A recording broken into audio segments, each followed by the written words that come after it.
Hi, I'm Chris, and I'm an engineer at Infineon. I'm Eric Person. I'm also an engineer at Infineon. And Chris and I are working on some power supply projects, and we're here to talk about some new technology. You've probably heard about gallium nitride. Yeah, so Eric, I have a lot of customers, and they primarily design their power supplies using silicon. They meet their titanium efficiency standards of 96%. What is gallium nitride going to do for us? Yeah, it's a great question because, a lot of customers are familiar with silicon and they are looking at GaN as a technology. Maybe they can just drop it in and it'll work great. But let's go back. I think it'd be helpful to kind of review what's going on for like the past 30 years in power supply design and take a look at the improvements that have been made using technologies, like silicon and silicon carbide Schottkys and all that. So this curve shows, going back to the early days of switching power supplies. This is like for data center. So it's, line voltage to 12 volt, couple of kW, something like that. And what's interesting is the efficiency, has gone from 75 or so percent all the way up to today, we're at, as you said, 96% efficient. And at the same time, the density has gone up from 5 or 10 watts per cubic inch all the way up to now we're hitting almost 100. And all of this without changing the switching frequency, right? This is all in the 100 or so kilohertz plus or minus. And what's driven this is improvements in technologies like silicon trench MOSFETs, superjunction, CoolMOS, all of that, in conjunction with silicon carbide Schottky diodes and so on. And at the same time, the cost is driven down. So really, the semiconductors that we make today have driven this revolution for many years. And I think, if we maybe start with a basic kind of power supply, we could take a look at where we can get improvements with GaN. Yeah, I'd like to know what's the middle of the road right now? What's our baseline of how we design power supplies today, and how do we improve this moving forward? Yeah. Okay, let's take a look. For 95% of the power supplies out there, silicon is what people use. And if you look at a traditional architecture, this is what, if you go buy a ordinary power supply today that's, 94, 95% efficient, this is what you're going to see. So the line on the left here, EMI filter, every power supply has that. Then you have a bridge rectifier, and then this is a boost cell here, boost switch, inductor, and some kind of fast diode. All right, so that's the front end. Then you have the bus, essentially the DC bus, and from there you go through some sort of a back end power supply, DC-DC converter. In this case, I'm showing LLC, which is a pretty popular topology used in the higher efficiency kind of power supplies. But notice this is all, silicon, and today you can get these efficiencies, 96% even using silicon. Well, I mean, that explains why we still sell so many silicon MOSFETs. And Right. I guess, does that mean that we can just take silicon and swap it out with GaN and get these higher efficiency, or are there more nuances? Yeah, so I think, that's a good question. Can we just drop in GaN into these spots and everything gets better? So let's break it down. We'll start with the PFC and then talk about the DC-DC, because the PFC is operating in a different regime. So this is all hard switching, and let's talk about where are the losses in this. So again, bridge rectifier, and now you can see a little bit more detail. There are some other components here for pre-charge and power up and all of that. But in this boost cell, what happens is every time the switch turns on, you ramp up inductor current here. Then when you turn the switch off, the inductor current is then essentially steered to the output bus cap here. And what's interesting is that the reason this works so well for silicon is that the current flow in this main switch is always in the forward direction, right? There's never a case where current is going backwards through Q1. So that means we don't worry about the body diode of this device. On the other hand, this diode, D1, this is important because every time it's conducting in the forward direction and I now have to switch on Q1, this has to very rapidly recover. And so, these are the areas where we'll be looking. And I think what we need to do is consider where are the losses in here to understand how to best address this with GaN. Would we say that most of the losses are there in Q1 where the switching is happening? So for switching loss, yeah, because even the losses incurred by this diode, the poor reverse recovery, are dissipated in this transistor. So certainly all the switching loss is here. But you might be surprised that that's not where all the loss is, or in the majority of the loss. And if I go to this loss breakdown chart, you can see that the biggest component here is actually the input bridge rectifier. That's like a third of the total power. So, what that means is that even if I put the perfect transistor, forget about GaN, if I put the ideal transistor in place of Q1, get rid of all the switching loss, it still won't make as much difference as getting rid of the bridge. So to make a real difference, we need to look at a topology that gets rid of the bridge rectifier and takes the best advantage of the capabilities of GaN. Does that mean we can just use one of these bridgeless topologies and improve our efficiency that way? Yeah, and that's the direction we go. There's a couple of ways to do this. I mean, one way of doing bridgeless, I'll go back a slide here, we could just put great big silicon transistors in parallel with each of these diodes and reduce the conduction loss, because that's what's going on. The reason you have all this loss in the bridge rectifier is because two diodes are always on and all of the input line current is flowing through both of them all the time. So it's the conduction drop across these that's creating that loss. So that's one way to do it, but it means I now need four large die transistor, and I need gate drivers that are floating to be able to drive those. Not the most convenient circuit. On the other hand, if I go to these so-called bridgeless, this is called dual boost topology. It's partial bridgeless on the left-hand side here. Essentially, I now have two of these boost cells. The way this works is when the AC line is on the positive half cycle, L2, Q2, and D2 form that boost cell, and the return current then goes back through D3 to the line. So D3 and this boost cell are functioning. On the negative half cycle, they switch. Now L1, D1, Q1 are the boost cell, and the return goes through D4. So I've only gotten rid of the top two diodes in the bridge, and I've added some components. I've basically doubled up the boost section. I could also add this Q3, Q4. Essentially I'm just shorting across D3, D4, using them as synchronous rectifiers here. And now I have a topology where I can get to like 98% efficiency on this boost PFC stage. But it's using quite a few parts. I've got four big FETs, I've got two inductors, and I've got two, usually these are silicon carbide Schottky diodes because those have the best reverse recovery characteristics. But I do get a fair amount of conduction drop across those. So this is still an all silicon transistor design. Where would GaN make sense in this? Could we replace the Schottkys and make that a synchronous rectifier?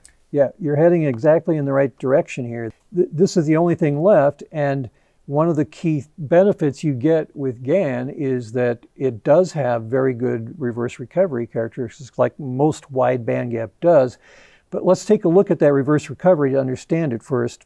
If I go back to the basic boost topology here, just so we can understand the effect of reverse recovery. Remember I said that Q1, you don't worry about it, right? Because the diode's never conducting. It's never forward conducting. D1, on the other hand, is completely the opposite. And D1 it's always forward conducting, and then it's hard switch or hard commutated off, meaning that it's forced to turn off and block again when I turn on Q1. And what happens is that with any minority carrier device using silicon, I end up with this charge due to the waiting for the recombination of all these minority carriers. So essentially I turn on Q1, but the diode doesn't block yet, and I get this rising current. That's what causes this large current spike. Once all the carriers are recombined and swept out of the junction, now it recovers rapidly, and all you have is the charge due to capacitance. So it's important for high efficiency, high performance, that this diode doesn't have the reverse recovery characteristic, or that it's very small. So that would be a good spot, for example, where we could put GaN, and actually then the question is, well, would we use it on both of these perhaps, or where does it make sense, and how do we proceed from here? So what's that topology that you mentioned earlier? It was a bridgeless topology, and it was simpler than dual boost? Yeah. So the dual boost had 4 transistors, 2 inductors and 2 diodes. So there is a simpler topology. It's called the totem pole PFC. It's essentially just 2 half bridges. In this case now, one of them is made with gallium nitride, with GaN. This is the high frequency one where reverse recovery is important. And by high frequency, I don't mean megahertz here. I mean, this could be, it's more than 60 hertz or 50 hertz like on the slow leg, but it's typically these are operated maybe in the 50 to 100 or even 150 kilohertz range. Not because GaN could go faster, right? But as you go up in frequency with any device, you're going to have increased switching loss, of course. So to get the highest efficiency, we operate this typically in that range, 50 to 100 kilohertz. And we're using GaN for the high frequency and silicon for the 60 hertz low frequency. And why are Q3 and Q4 silicon? Why not GaN? Oh, yeah. I mean, so good question. It's not that we couldn't use GaN here. We could. If it were lower cost, we would. But really, what you need here is you don't care about reverse recovery. You really just need the biggest, lowest on resistance FET that you can get. And today, that happens to be cheapest with silicon. In a couple of years, we expect that GaN will be on at least parity, if not even lower cost. So then it might make sense to just use all GaN. But for today, it's all about cost. So you want to use the most practical solution at hand. Exactly. I mean, and just to show you again, not to go overboard here on the reverse recovery, but I'll show you the difference. When you run a standard reverse recovery test, you have a forward current, and then you commutate, and the ideal transistor would just go down to, here's my 0 line, and that's it. It would not conduct reverse. You see a very small amount here, which is simply the capacitance of the GaN device. With superjunction, CoolMOS, any brand of superjunction, it's optimized for this low-cost, low RDS(on). It's not optimized for good body diode. You just can't get that, really with superjunction. So you end up with this huge negative current, and all of this area then becomes, energy that's wasted every cycle. So this is why you simply can't use superjunction. It's a great high voltage transistor as long as you don't need that body diode, recovery performance. Got it. So how high can the efficiency be if we were to use GaN inside of the totem pole PFC? Yeah. If you look at how this works and where the losses are here, so remember there's no bridge rectifier, right? It's a bridgeless topology. We don't have to worry about that. There are different modes you could operate in, but for the best performance to cost that you can get, it's operated in continuous conduction mode, CCM, where this is what the fatness of this red current waveform indicates the ripple current in the inductor, right? So each time you turn on, the current ramps up. So like I turn on Q2, I increase inductor current. Then I turn off Q2, Q1 conducts, and it ramps. So you have this triangular current here going on. It's hard switching. Every time I turn on Q2, I have to recover Q1, but it's GaN. So it's only this small capacitance, and I have really a very low energy loss per switch cycle. And turn off, with GaN, the turn off loss is nearly zero. So again, if L1, I'm conducting current through Q2, I can switch the channel off in single-digit nanoseconds. And the voltage doesn't even move in that short of a time, right? It takes, maybe 100 nanoseconds for this to rise. So it depends on the current. But the point is that I can almost losslessly turn off GaN because it's so low charge and so quick. And again, these two, I can use anything as long as it's a relatively low RDS(on). That's really what I care about. I mentioned we can get 99% peak efficiency. Let me just show you how good this is. It's actually peaks at like 99.3. Wow. And again, this is no tricks here. This is not external power supplies running the fan or the control circuit or something like that. This is all standalone, and you can even see the breakdown here. The GaN loss is even less than the inductor itself, right? The inductor is the biggest loss here. Total loss at a kilowatt is only 7 watts. Quite impressive. Does the same story apply when we apply GaN to the DC-DC stage in the power supply? Do you get the same improvements in performance? Right.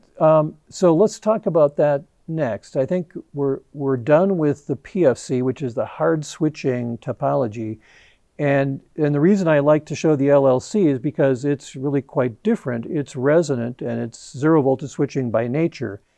So if we look at this, the LLC, if you're not familiar, it's a half bridge, right? The half bridge is the building block of all power electronics. And then you have a resonant capacitor, inductor, and then you have a magnetizing inductance built in. And on the secondary side, you have these synchronous rectifiers. Here's kind of what the waveforms typically look like. What's interesting is that, the inductor current, for example, if I turn on T0 here, you get sort of a half sinusoidal shaped current, and then you come down not quite to zero. There's still some residual current remaining, and you need that to give you that free commutation edge.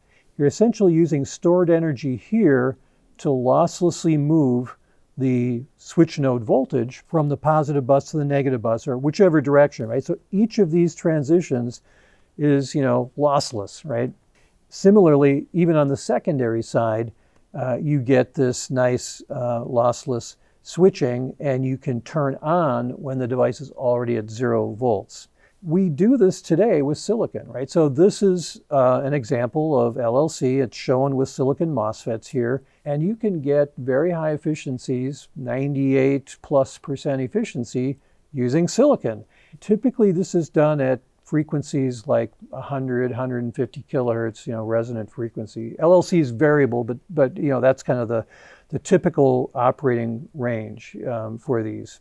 So if you want to go to even higher frequency, now we can look at what is the advantage of GaN, especially here on this half bridge. And it's a big difference. On the left side, I'm showing GaN. This is a 55 milliohm GaN gate injection transistor. And you notice I have the same scale here on the vertical axis. And when we get to 400 volts, I'm at like 40 nanocoulombs of charge for the GaN. The same RDS(on) CoolMOS, on the other hand, it has a tremendous amount of charge for the first like 20, 30 volts. Then beyond that, you get an additional increment. But by the time I get to 400, I'm at 10, 11, 12x higher charge, right? So you have to wonder, how can I use this? And like I said, silicon already works well at like 100 kilohertz. So now let's take a look at how can GaN help in the LLC. During the dead time, you have magnetizing, the stored energy and magnetizing inductance that's giving you the transition. That dead time is not productive time. You aren't transferring energy between the primary and secondary side. So it's essentially, you're wasting time waiting. And you never want this dead time to be more than, say, 5% typically. So if we take the 150 kilohertz case, that's like 350 nanoseconds. That's enough time for a small current, 2, 3, 4 amps, to move that switch node 400 volts. But now I want to go to higher frequency. I want smaller magnetics. I want to be able to operate at higher frequency, faster current loop, and so on. So let's say I want to go to 800 kilohertz instead of 150. That means now my dead time to still remain at 5% is only 60 nanoseconds. So I've gone from like 350 down to 60, which is like a factor of 6.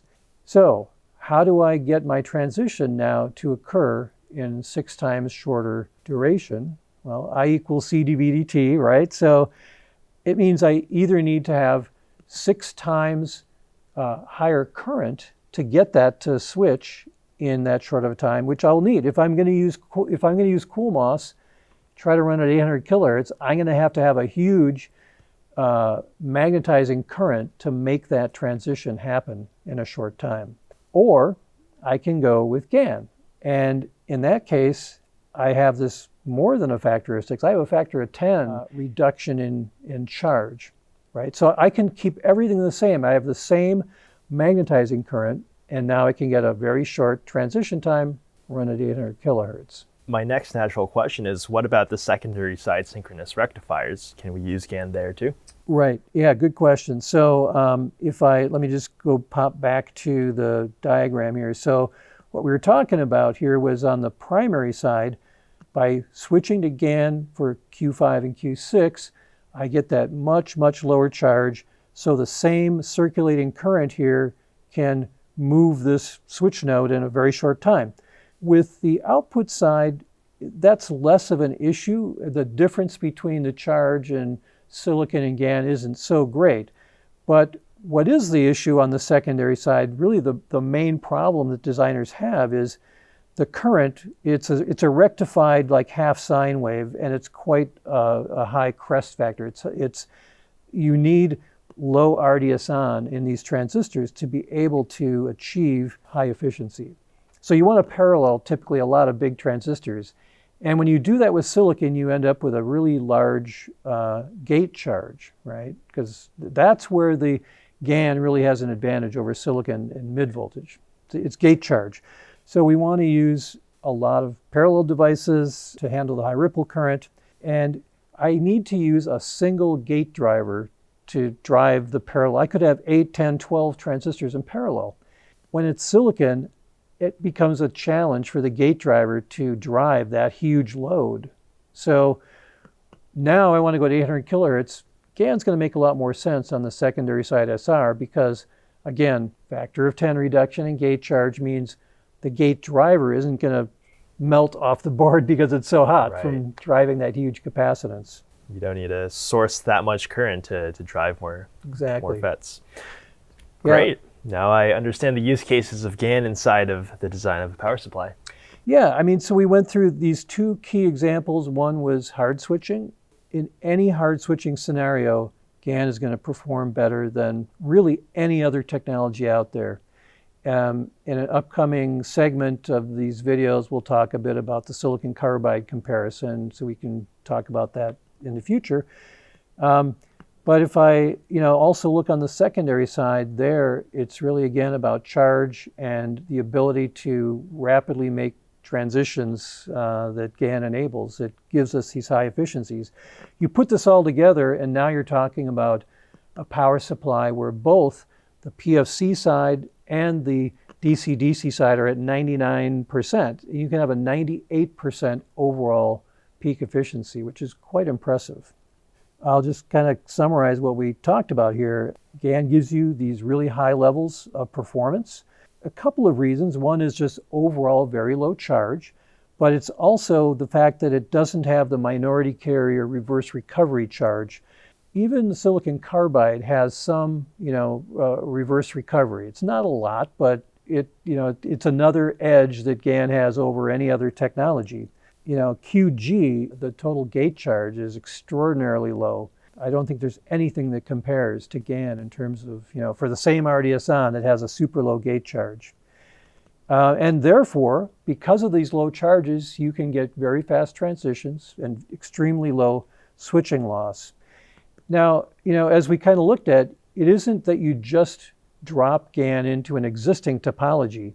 If you're going to use it, you need to use it in its best possible configuration to take full advantage of what it can offer. And that usually means, if you think of it in terms of that silicon was used in standard boost or two transistor forward converter, these kind of topologies, because it worked well there, because you didn't have to exercise the body diode.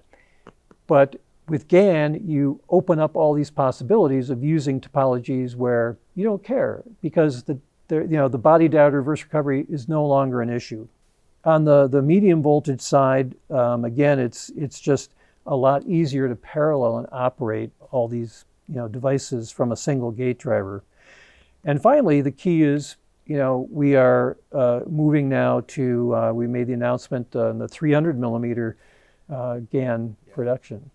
That's the key to driving down the cost and the price, so that ultimately it will be, a toss-up between the two in terms of cost. So at that point, back to your original question of, well, why not use GaN for the slow leg too? That would make sense at some point when it's really driven by cost. Awesome. I'm looking to hear more about GaN. Yeah, so we'll have some upcoming video series. We'll talk a bit about how to make measurements and how to, the common mistakes to avoid when using GaN. So we'll encourage any viewers to check those out as well. They'll be on the Infineon website.